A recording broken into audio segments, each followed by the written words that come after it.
Hi there, Griff Hamlin here. In today's video, we're going to talk about a technique thing involving the right hand and learning to mute out some of these unwanted sounds with your right hand. So the part that I want to talk about specifically is the palm mute, which is this area right here, this kind of the fleshy part on the outside of the palm. And this is what's important when it comes to a lot of string dampening techniques.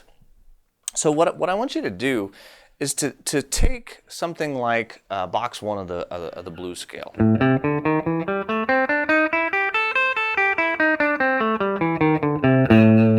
Okay, now when I play it that way, I'm not doing any muting at all.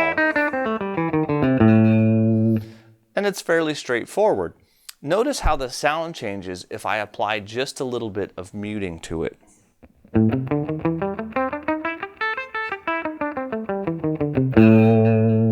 Okay, now it's entirely possible that you don't want that sound all the time. I wouldn't encourage you to play in that way all the time.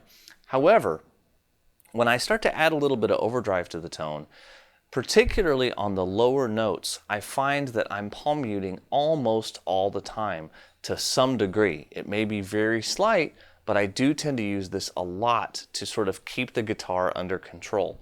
So I want to show you how this works. I think it's a great, even if you don't really find that you use it directly, I think it will really help, technically help your right hand to stay close to the strings and to just be there in case you want to hear this or you've got something that's ringing and you need to kill it.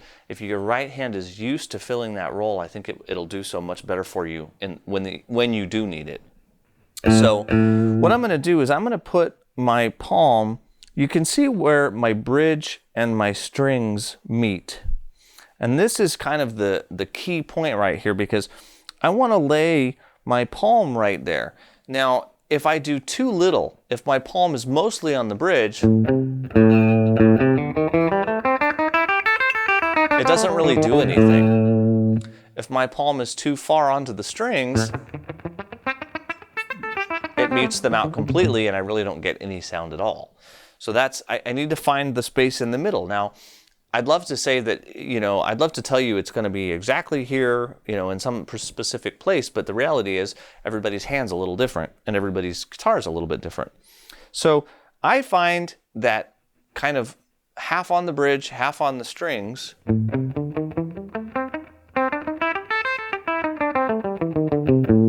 does what I want. I get a little bit of ring,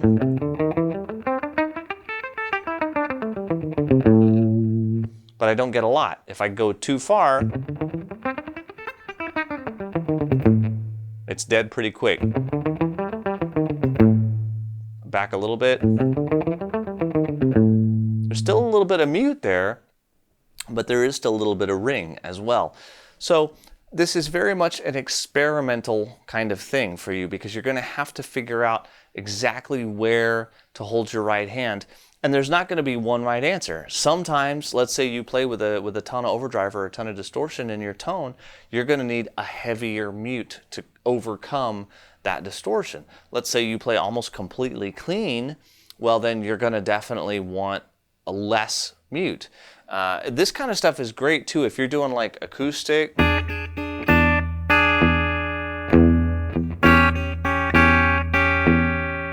And you're playing like a bass note down here, well, I don't want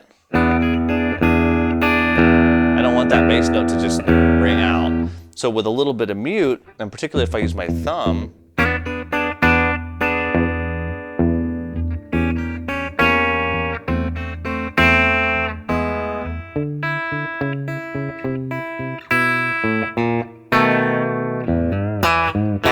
so by having that mute, I get the note, but I don't get that.